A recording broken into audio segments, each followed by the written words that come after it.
Okay, this meeting is live to the public. Okay, so this is the tab meeting for February. We don't have a secretary right now. Christy Silverstein has resigned, I would say. She's not going to be able to come anymore and not be our secretary, therefore. Do we have anybody who would like to be secretary? Even if we promise you don't have to do it forever?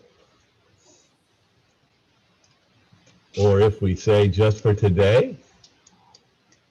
Bonnie actually is traveling here. She said she would look at the, because it's live and taped, she would put the minutes down for today, but we'll definitely need a secretary for the future. So she said she would take care of it. Okay, great. So the first thing on the agenda for me, well, first thing on the agenda is approval of the minutes from the last meeting, which I sent out to everybody. They were my minutes, which were just kind of scratched together long after the fact because I wasn't realizing that I was going to be the person taking minutes. So if anybody has anything they'd like to add or subtract from those minutes, speak up. Have we taken roll call yet? Not yet. Okay.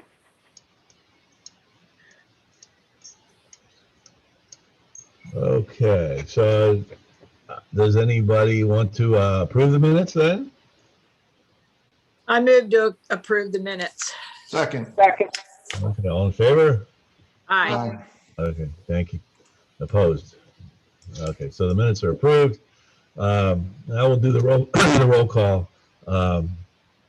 I see Susan Dini, Lori Orzowitz, Greg Pizzuto, Mary Levins, Kathy Vincenti, William Watson, and Jeff Andrews. And there's one phone call in. I don't know who that is. Ron Brown. Ron Brown. Oh, okay. Hi, Ron. And it's Hi Kathy there. Keene, not Kathy Vincenti. Oh, I'm sorry. Sorry, Kathy. That's all right. I do know who you are, though. So, Yeah, Kathy's, you have her on your mind. She's not able to make it. yeah. Okay. So the first thing, a couple things from my end of the world. One that's not on the agenda because it just came up yesterday, and that is that the city would like to confirm that their information is accurate on our commission. So what I'm going to do is go through the list here of members and when they were appointed to 3-year terms. So first on the list is William Watson, and you were appointed August of 2018. So your term comes to an end this year. Are you open to coming back for another 3 years? Yes. Yeah, okay, great. And Christy did notify me that she was no longer able to be a part of the board, so she'll be off the list, and we'll need a replacement for her. Susan Dini, I spoke with already. Jeff Andrews, their records show you as having been appointed on August of 2019, excuse me, to a 3-year term. So you still got another year plus to go. So is that accurate, the appointment date? Whatever you say. Okay. I'm not exactly sure. Okay. Ron Browning, we have you as having been appointed just last year in August to another 3-year term. Is that accurate? Well, that's fine. Uh-huh. Okay. Bob Glassman's not on the call, so, but I know his is accurate because his information is the same as mine because we both came in together, and Kathy Keene as well. Yeah. So we all came in November of 2019. Kathy Vincenti's not here. Mary, I have you down as having come on board in November of 2019 for a 3-year term. Is that Okay. okay? Good. All right. Well, apparently the city's information is accurate then. We will need somebody to replace Christy, who has, like I say, stepped away. And she was a representative with the with the businesses in town. So if anybody has any ideas for somebody that might be willing to be a part of this group, pass them on to me or Lori, and we'll take action to see if they really do want to do it, and then try and get them on board. So I was reading, we're allowed anywhere between 7 and 15 members. We currently have 10 on the list. Les Christie would make 9. So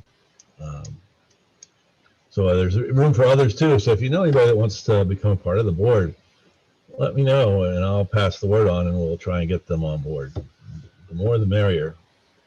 So Well, Jim, how about maybe one of the new people, like the Abbey Burger people or the brewery that's coming?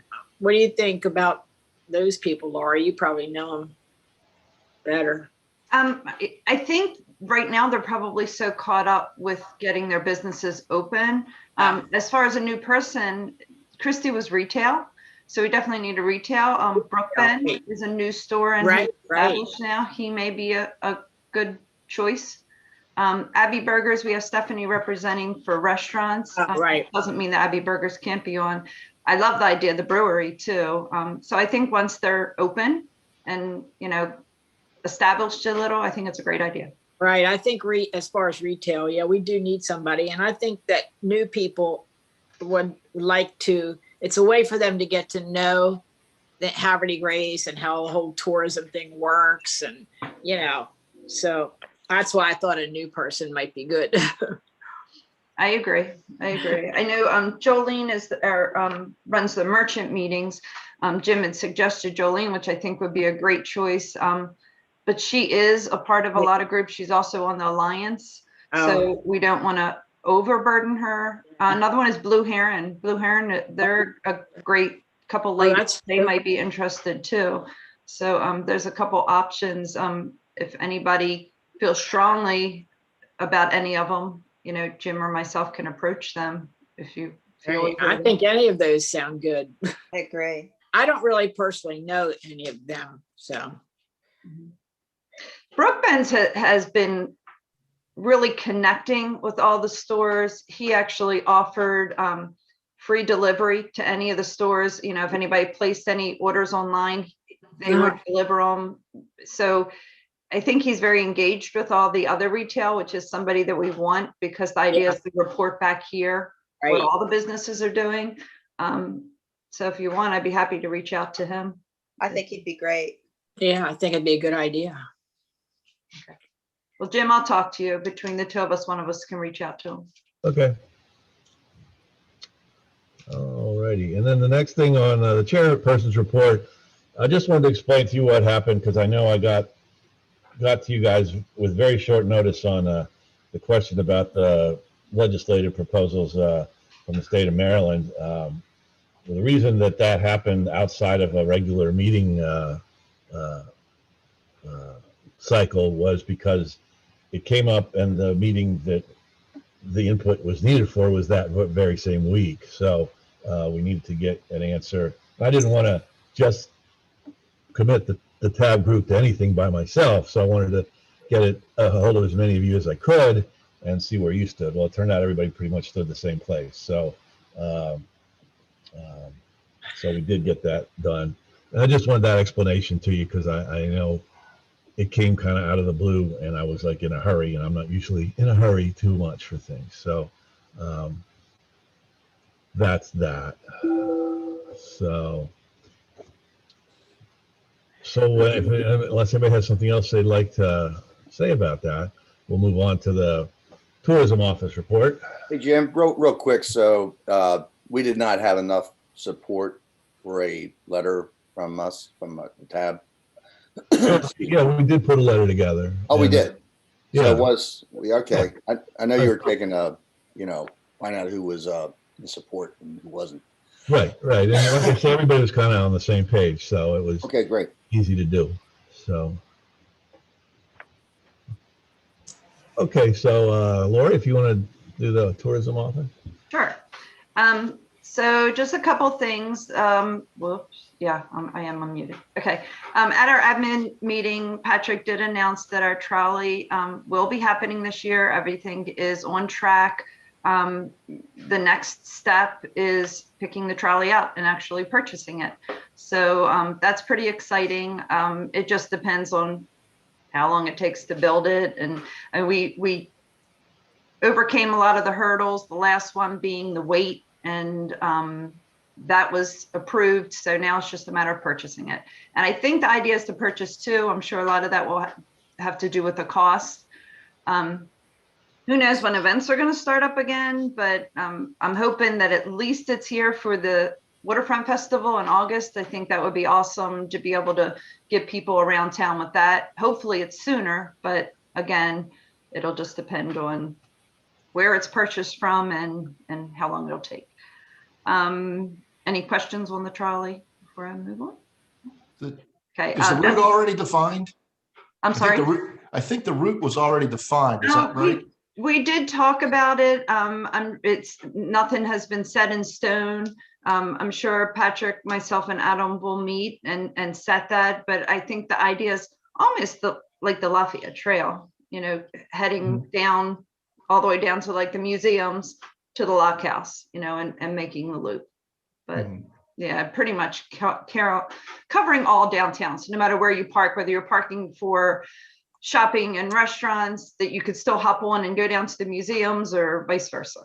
Yeah, I'm just hoping there's a stop somewhere near each marina so that, you know, it Yeah, doesn't have to be at each marina, but people coming to town, they don't have cars. If they're coming in by boat, that helps. Anything you want to add or concerns or anything, you know, shoot me an email and then I'll bring Okay. that up when we do finally meet. I don't know if it's going to be set stops or I'm sure it's going to be a work in progress once it starts. It may be just that you hop on and raise your hand when you want to get off. I don't know. I would assume there'll be some set stops. Again, it'll be a work in progress, but shoot me an email if you feel there's a Okay. good stop that you definitely want to see happen. Okay, I'll do that. Okay. Thanks. Destination Guide, I think I may have mentioned it before, that will be out the beginning of May. There are 2 sponsors this year for the guide. Greg is on here, so I want to thank Visit Hartford for being one of those. We usually reach out to the merchants to do ads, and we didn't want to do that this year, being a tough year on the merchants. So Visit Hartford and APG FCU are both giving us money to get that produced. Bill Watson is doing it for us. Bonnie and I have been working on updating the businesses, addresses, phone numbers. We actually are emailing every business and just shooting them what we have and do you want this changed? If they want to freshen up their ad or anything. So that's kind of what we're working on now. The ad or the guide will not include a calendar. So it may last us longer than a year. It just depends on how quick we go through them. I think people will be anxious to see what we have and get out once this pandemic slows down. So hopefully we'll go through a lot of them.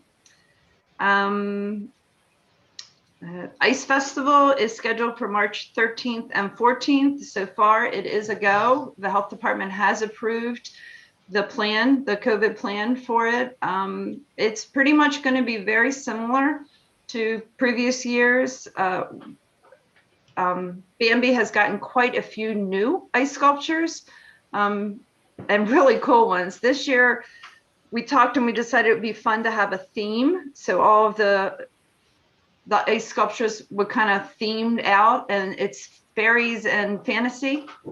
So there's everything from, and of course, everyone hasn't submitted theirs. I actually have to think of one for the city. I haven't done that yet, but everything from Harry Potter to Mickey Mouse to the Jolly Green Giant to Loch Ness Monster. So I think it's going to be really cool. And again, a lot of new places. Susquehanna Hose Company is doing one. The Independence Day Committee is doing one. So it's not all just the businesses. So I think it's going to be pretty cool. And I think we probably will see quite a bit of people because I think people are very anxious to get out.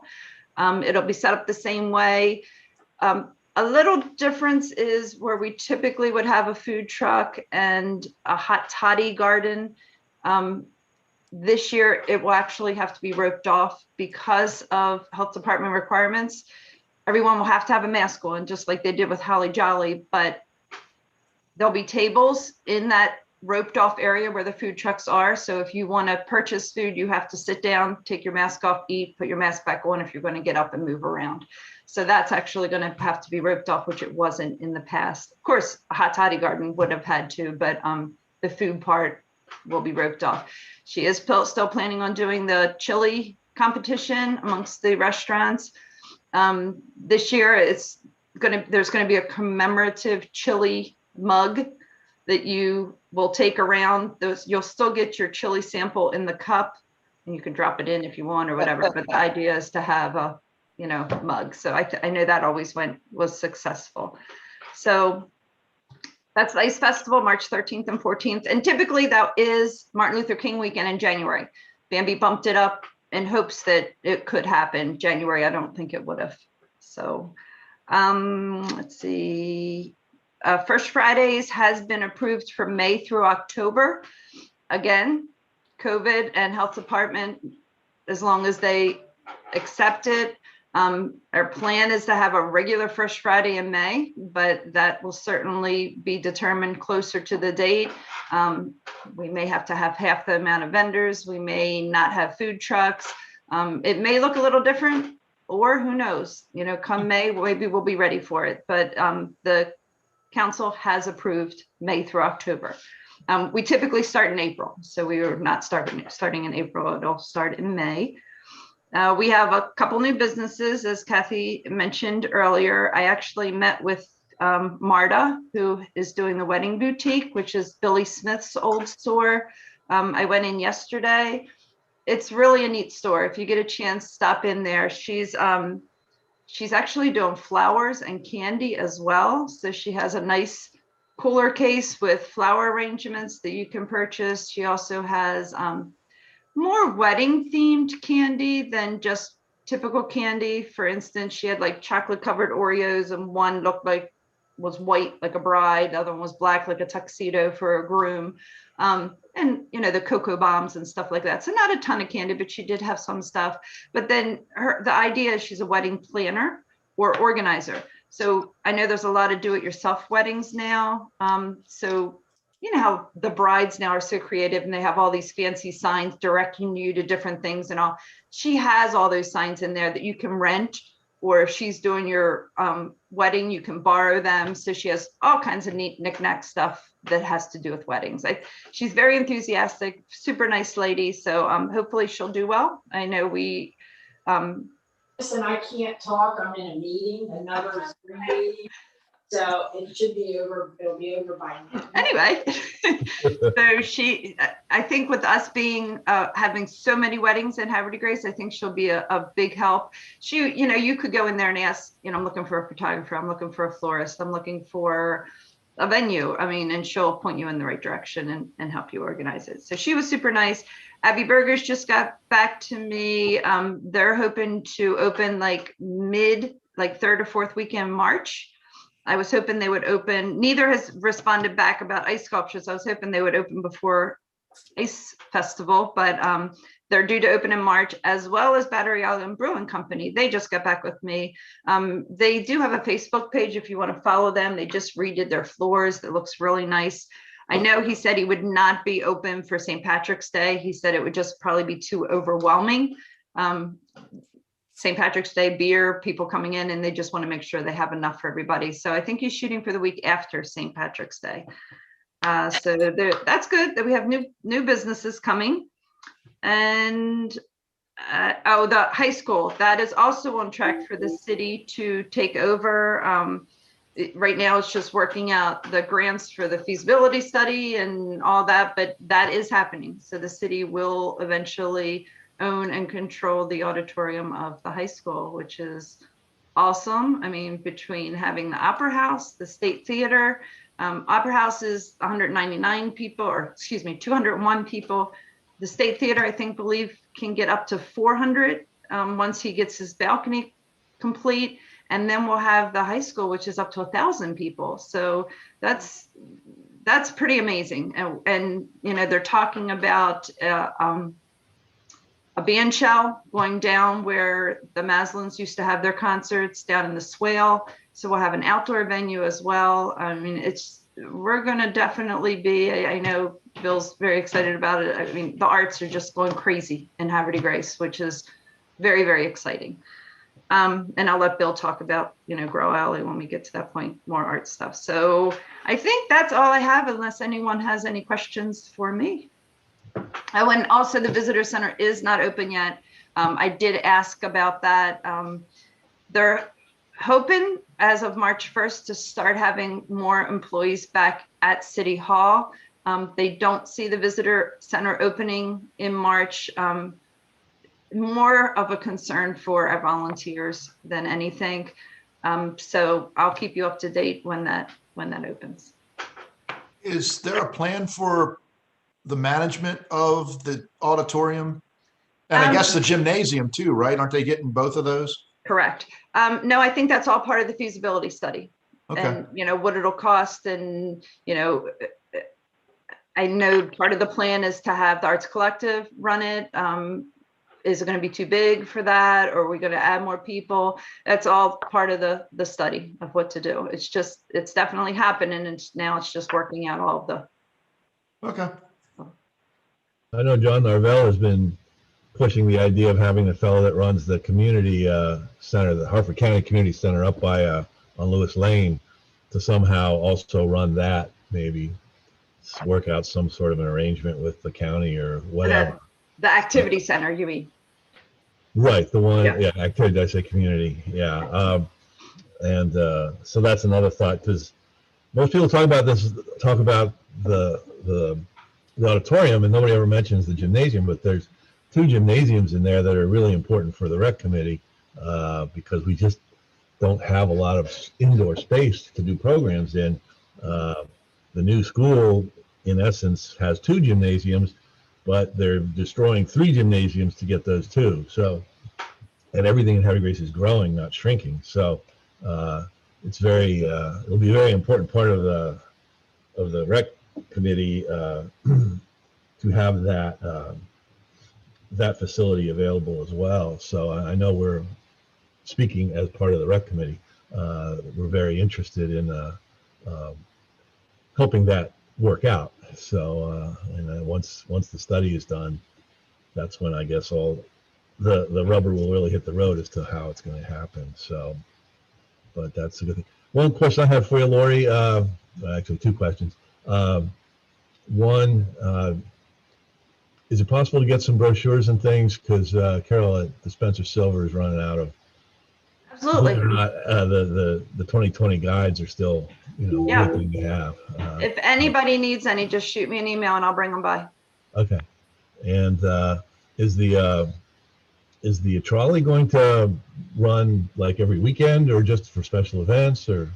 You know, we've talked about different things. I think the plan was maybe Thursday to Sunday and then definitely on events. But again, I think it's all going to be a trial and error thing and how much it's used and how often, and we'll add days or take away days depending. And that'll be, I know they're going to hire part-time people to do that. So keep that in mind if any of you want to do a part-time job. So, yeah. One of the things that you didn't mention downtown, I know the old PNC Bank building was bought and the people that own it are going to make it their office for their headquarters. They're in some kind of construction company and they're going to make that their headquarters there in town. So the bank building is claimed. Yeah, I was a little disappointed. I was hoping it would be some kind of a retail or something, but Right. yes, thank you for bringing that up. Oh, and in case anyone has not heard, our 4th of July parade is on July 4th, Sunday, July 4th. It was originally going to be the 3rd, but so many people are having it on the 3rd. It was hard to get the bands. So it's actually easier to get the bands on July 4th. And then the Alliance is having a festival on the 3rd.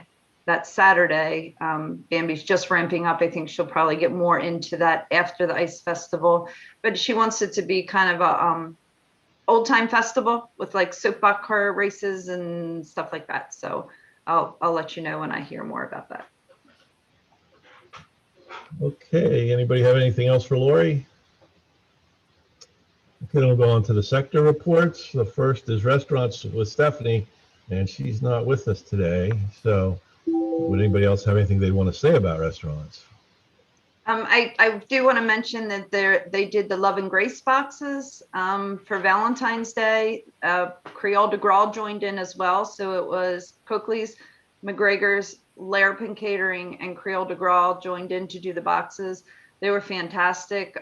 As tourism, we did candles, which I did have one here and I don't see it now. It had the lighthouse with hearts on it and had Love and Grace, Haverty Grace on it.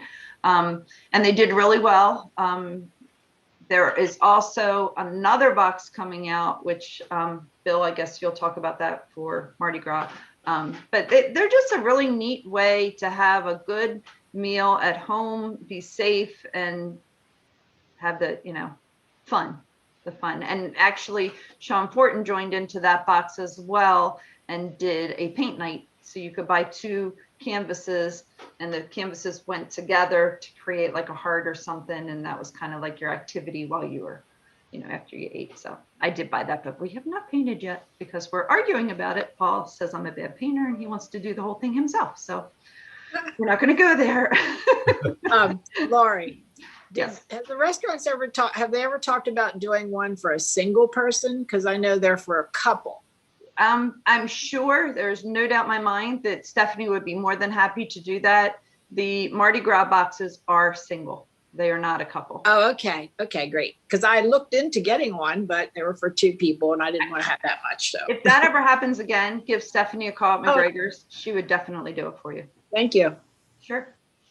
I just want to quickly mention, so last night was Fat Tuesday, and I did get together with a couple of friends and close friends. We went out to a few of the restaurants, started Creole, then over to Coakley's and McGregor's. There weren't huge crowds, and if there was, I wasn't going to go in. But it was, everything was socially distanced, and there for people with beads on, that sort of thing. Obviously, it didn't have the same intensity that it normally would. Yeah. But it was nice to see that people were, taking advantage of the offerings of the restaurants last night. Good. Okay, next category is retail, and obviously we don't have Christie. Is there anything anybody want to bring up regarding to retail? I think we've already talked a lot about retail. So next up is museums. Mary? I don't have a lot to report, but I do have a really big thing to report. Our long-awaited Underground Railroad exhibit is opening. We have a few people coming in later this week, but it really will open next weekend, the 27th and 28th, I believe. Yes. We did have a reporter contact us from the Baltimore Sun who came out here and spent a number of hours interviewing us. And then a few days following, we had a photographer that came out that took, my goodness, so many pictures. So we're hoping to have some nice coverage in the Baltimore Sun. And I think that's coming out in the Sun paper on the 28th of February. So we hope that you all will come and visit. It is really very cool. And, it was all built by our volunteers who are all local people. We've used some local wood from homes on Market Street. We actually have a big mural that was a photo of the Susquehanna River. It just brings it all home, and it's very local, and we're really excited about finally being able to announce that it's open. So we hope to see you all. The only other thing that I have to report, I don't know, I haven't heard anything from the other museums. I do know, however, they're hiring. The job announcement is out for an executive director for the Lighthouse. And I have heard that the Decoy Museum will soon be advertising for an executive director as well. So just a FYI. And I think that's pretty much all I have. Are there any questions? Okay, that's all I have. Okey doke. So on to public art and arts. Bill? Okay, you heard Laurie mention Grawl Alley, so I think I'd start off with that. As a member of the Arts and Entertainment Committee with the Arts Collective, we are taking on a private tour of what Alan is undertaking, which is on the bottom floor of what's now, if you're looking at Grawl Alley, to the building to the right, which is the antique store, Fritz's Antique Store. And the bottom basement area is being converted into artist studios, a la the Torpedo Factory in Alexandria, if you're familiar with that project. So, and they've formed a 501c3 to manage all of Grawl Alley, not just the artist studios, but Grawl Alley itself, where the murals are on both sides, on the buildings, on the facades. That's all going to be redeveloped. Alan plans on taking the macadam out and landscaping that area with benches and greenery and whatnot. It also will afford to be able to have programming there, maybe music, that sort of thing. It's going to be like a little destination. And then of course the artist studios. We took a tour. They're half of the basement has now been converted. It's pretty big, but the entire length of the building and the width is as long as a football field. That's how big that building is. So there's going to be all types of studios, from regular artists that are doing painting and whatnot, but also a welding studio where welders can come in and do larger pieces and that sort of thing, three-dimensional work.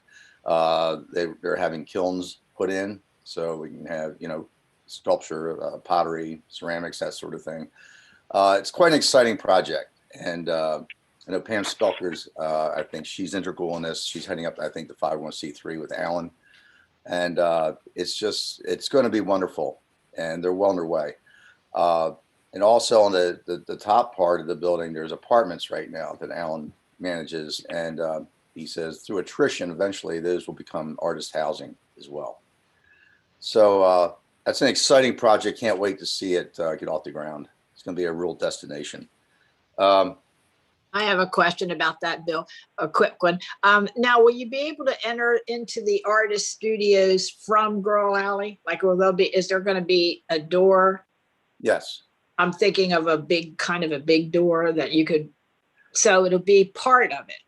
Yeah, I don't want to speak for that group on the Okay. details. I do know that they plan on, it's going to be open to the public at certain times, whatever, so you can go and view the Okay. studios. Yeah, that's going to be great. Yeah, and like I said, there'll be programming there. They're going to, I envision having a shop, so you go and buy stuff. Yeah, great. That's going to A be gallery, so to speak. Right now, they have like a common area where they do have a common area right now where they have couches and stuff for the artists to go hang out in a common area and whatnot. So it's going to be pretty cool. It really is. Thank you. But as far as details, don't you might want to talk to Alan and Pam about that. They can probably offer more information than I can. I think I mentioned last time the pier piling sculpture project, which is the wood carvings.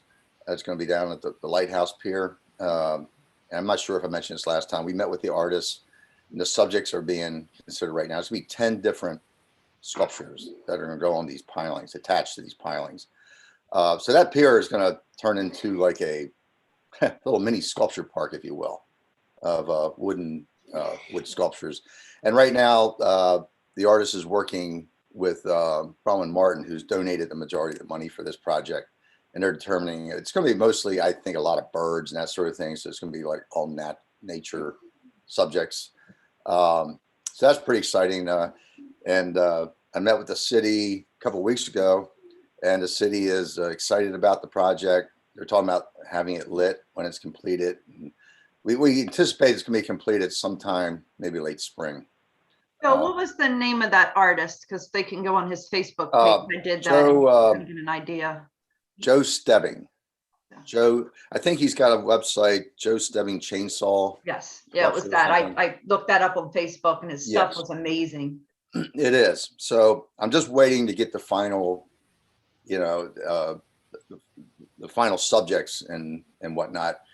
And then the next step is meeting with the city to do a memorandum of understanding and a contract with the Arts Collective, because we're paying for it. So that's all going to be worked out here real soon. So that's exciting. We're also we applied for a couple grants to start developing a sculpture trail, which I think I mentioned last time, which will coincide with the Lower Susquehanna Trail through Havre de Grace, where we have bases that are constructed throughout along the trail, and then sculpture is placed there either on a periodic or rotating basis or whatever, where the sculpture would be for sale, you know, if the artist wants to sell them. So it's a way for an artist to maybe sell their work while at the same time it's on display for the public. Again, those details will be worked out, but there's if you want to see something similar, go to, and I forget the name of the website, but it's Chelsea, Michigan has a similar program. I think there's several places that have these type of programs within their cities. So we've applied for a couple grants, Maryland Heritage Areas Authority and also Maryland State Arts Council, to get that ball rolling as far as community involvement, talking about what we want to do, that sort of thing, advertising the project, and to get that moving. So let's see. Of course, we have the Masquerade Ball. Of course, it's not going to be live this year, but it will be online. It'll be virtual. That's on the 27th at 6 p.m.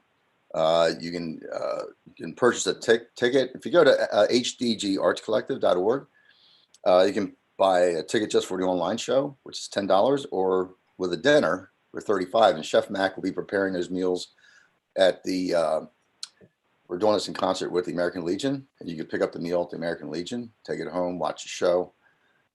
There's also some great raffle packages that are now available. I think they're $5 or the raffle ticket. So go to hdgartscollective.org to view these packages and buy your raffle tickets. This They're is crazy good packages. Yeah. They're amazing. so they're online now and visible. So take a look at that. One of the other things when we met with the city a couple of weeks ago with the mayor, we're trying to bring some organization to what I call decorating public works infrastructure in town. Okay, buildings, drains in the street, that sort of thing, applying public art to those that decorate various infrastructure. And again, with this name of the program, it's called Public, I'm sorry. Pardon me. Phone call coming in. But it's called Public Artworks. And that will be, that's a program that's like a public-private partnership that the Arts Collective and the Public Arts Committee will do with the city, where the city, and this is not written in stone yet, but the idea is the city will have an annual budget line item or whatever for public art decoration of public works projects. And the Public Art Committee will then put out the calls for artists and whatnot and manage the artists that are chosen and what's going to be done with the various pieces of infrastructure, whether it's a mural or, like I said, decoration of a drinking fountain or a storm drain, whatever. There's a lot of innovative types of public artworks that you've seen. I've sort of seen many examples of this. So we're just trying to bring some organization to the program, and so that we can put out calls for artists and have this managed in a good way. And the city's very much on board with that. So hopefully you'll see some news about that soon. Let's see. I know I'm kind of roaming here. I apologize. The Opera House, I mean, we're still only limited to 25 people. So you're not going to see many performances. I know State Theater has had some events, and I haven't been there to see any, but I know they are having events ongoing. Oh, let me see. Anything else? I think that's all I have right now. If anybody wants to add anything, please let me know. It might jog my memory. The Arts Collective is actually teaming up with State Theater. Right. Yeah, they're going to start doing the Thursday night lives there. They've worked together. He can have up to 100 people, but if this works, it could be a good collaboration between the two. The issue was State Theater and Opera House were hosting some of the very similar bands, if not the same bands, in a very short time period. So they got together and talked and decided, hey, let's do this together. And so like the ones that would draw bigger crowds will go to State Theater and vice versa. Thank you for mentioning that, Laura. You're right. Yep. Are those the Thursday night concerts that have been up at the community center and under the tent in the past? Okay, so they're going to move to, They were at the State Opera Theater? House. They were at the Opera House before the pandemic. Right, So now right. I they'll knew move they'd to switch State that. Theater. Yep. And Bill, I have one question about the sculpture. Is that on the pier that is still connected to land down there, as opposed to the old one that is not connected? Okay, Yeah, it's not it's the one resurrecting the old one. Yeah, it's the one that's, yes, it's pretty Okay. high above the water, you know? Yeah. I was wondering whether they were going to resurrect that old one or sooner or later tear it out or just let nature take it away. Okay. Okay. Bill, that's great stuff. Certainly appreciate the input. Keep me posted, or I'm sure Lori will, especially on Graw Alley with the landscaping, because our mural trail has really taken off, has gotten a lot of traction. I know it sends a lot of people down to Havre de Grace, and that was one of the ones that was difficult to take photos of because there was a lot of stuff in that alley at the time. So as we can, I want to get back down there and take some new photos and kind of keep that going. Also, I love the idea of the sculpture trail. Again, we'll add that to our trail list. So we need to keep an eye on that one too. So thank you for the updates. You're welcome. And Greg, I want to run question for you. I've looked at your online, the public art or the mural trail. Mm-hmm. Who do we contact? We want to add some more information, because I know some of them are a little bit incomplete in their descriptions. The ones here in Havre de Grace, I know I have some more information about them. Yeah, you can send that to Catherine at visithartford.com, or you can send it to me, either one, and we'll make sure that it gets updated. All right, I appreciate that. That's a good looking site. I Thank you. appreciate you guys doing that. That's great. Thank you.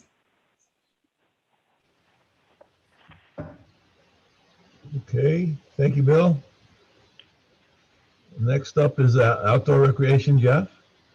Not a lot going on in the boating world right now with the weather where it is. But I'm seeing here, I haven't had a chance to talk to anybody else to see what they're seeing, but we are seeing transient reservations come in for the summer. Where in the past, we've always just kind of gotten phone calls about it, and we filled out cards down there. We've now got hooked up with a company called Docwa, two companies actually. Docwa is one of them, and Snag-a-Slip, that is kind of like Travelocity for boats, where people can book reservations, and we get a deposit every week from them for people that are booking reservations. They pay a deposit when they make the reservation, just like you would if you were booking a hotel or a room somewhere, only it's a slip. And we're seeing deposits come in every week. I think the earliest really that we're seeing reservations now are for Memorial Day weekend, which is pretty typical. In this part of the country, it's hard for boaters to get going much before Memorial Day weekend. But we have a few boats booked for that weekend. And then also the weekend before 4th of July, at the end of June, we've got a few coming in. And then we're also seeing some stuff for the 4th of July weekend. We're lucky, the marinas are lucky in that it looks like the government holiday, or the real holiday this year, is Monday.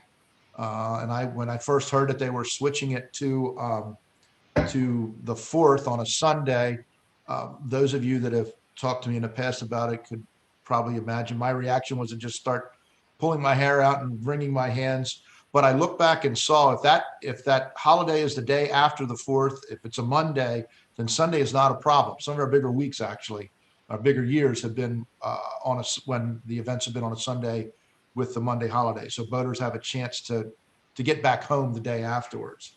And we've actually, I think so far, I've probably got 4 or 5 groups that are booked, where they'll be, usually they can end up being as many as like 15 boats coming in one group. Usually they're smaller than that. They're less than 10. These groups here, I think, are anywhere 6 to 12 boats that are coming in. So we are seeing some of that that's starting to happen now. But the weather just nobody comes to the boat yards in the winter.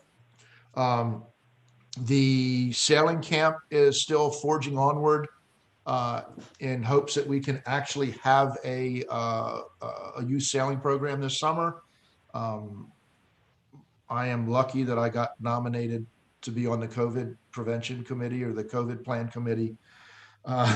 So we're working through that now to get the stuff into Comar and what we need to do to actually have a sailing camp this summer. Everybody on the board is really committed to try and making it work. We know a lot more than we did last year at this point. So we're pretty sure that we're going to have camp in some fashion. We are booking reservations for it now. And I don't have any numbers on that. But we're shooting for it. We'll probably, in all reality, it'll probably be a slightly smaller camp than it has been, just with some of the limitations that are on it because of COVID this year. But we're working through that now. And that's about all I've got right now. Okay, thank you, Jeff. Tour operator, Kathy. Kathy, you're on mute. Sorry, I don't have anything new to report. Okay. Then we'll go on to Chamber of Commerce. Kathy Vincenti's not here. Unless anybody has anything, we'll move on to lodging with Ron. Just at the Van Diver and the Spencer Silver Mansion, and of course the motel out on Route 40 are taking guests. I'm not taking guests at La Clé d'Or because of COVID, and neither is Jane at Courier House. Okay, Oh, hey, Ron, I have a question for Ron.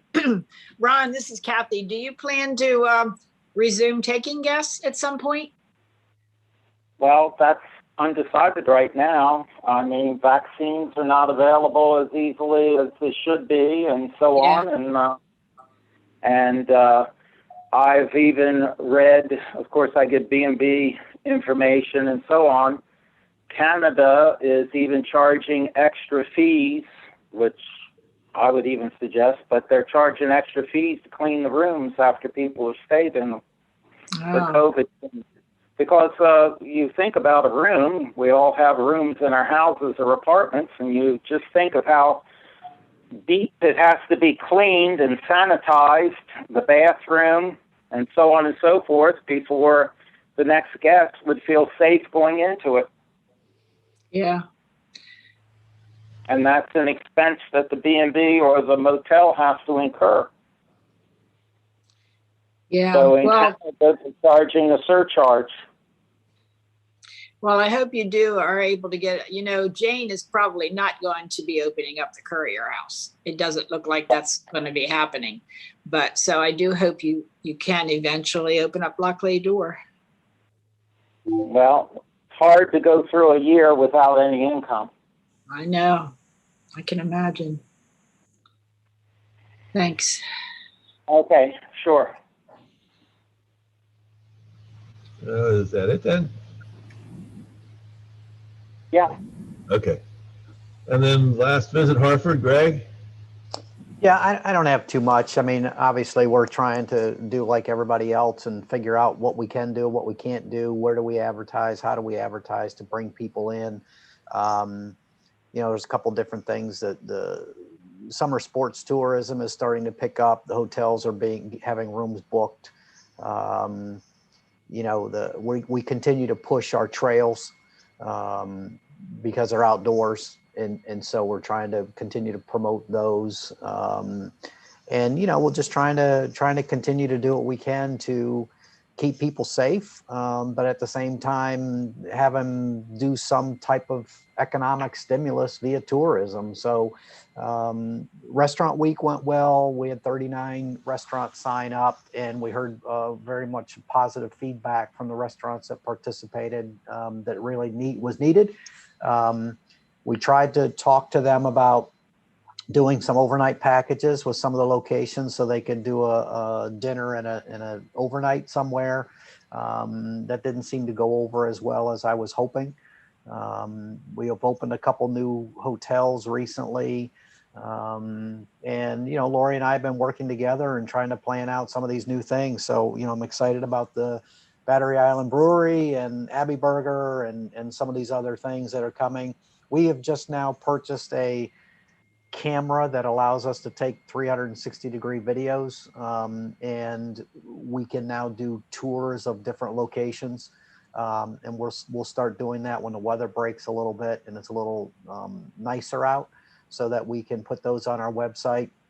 We have found that the 360-degree virtual tour, if you will, have been overwhelmingly positive. We're getting a lot of traction on that, and the locations that have that have really seen an increase in traffic. So we will be going out to some of these new locations as they open up, and we'll be reshooting some of the ones that were done in the past that we now want to redo. So that's kind of a quick update. Okay. Anybody have anything for Jeff or Greg? I mean, okay. So that takes us to the next item is general tourism ideas. I know it's the middle of winter. It's probably, well, you never know when ideas spring up in head. So if anybody has anything they'd like to bring up here about some thoughts for the future and ways to improve our tourism, I don't know how we can do much more than we're doing, but if anybody has any ideas, speak up. Go ahead, Ron. Back to when Bill was suggesting about Department of Public Works kind of projects that working with the city. I don't know if it was brought up at that time about the fire plugs, the fire hydrants. At one time with the bicentennial, they had decorated all the fire hydrants in Havre de Grace with patriotic themes, where they decorated them up as little personages of American history. And I know that the one in front of my house was decorated as somebody, I can't remember whom, but eventually they were all painted over as silver and red. I don't know if that's a requirement by the state or the fire departments or whatever, but it was nice to see them all painted as little patriotic figures and such throughout town. And that would be a project that even something like a Girl Scout group or whatever could do without too much trouble. So you could even have them done by, you know, your smaller groups and or artists. And it would be a beginning to that project, and there are plenty of fire hydrants in town. I think there is some color coding that goes to those. I am not a firefighter, but when they did their drill here at the marina, when they burned down our big office building here, I got to sit in on the meeting afterwards when they did that. And one of the things that was mentioned was, they have a name for them, but the fire hydrants that have red caps to them are fire hydrants that don't work well enough to really do to get onto a pumper. So I think that there is some coating that they do to them. They might be able to paint some of them, but I think you'll get some pushback from them that they do use some coating on those now to know, like flow rates and things like that come out of those things. I think they're not all red on top. Yeah, I was thinking that too, Jeff, but it's someplace to begin, at least ask the question. Yep. Yeah. Thank you. I just wanted to mention, definitely when you guys come up with ideas, pass them along. For instance, Jim is the one who came up with the Ice Festival idea. He bugged me for a while about it. I couldn't do it as the city, but went to Bambi and she ran with it, and it's a huge success. Another one, Lindsay, one of the volunteers at the visitor center, came to me about a boat parade.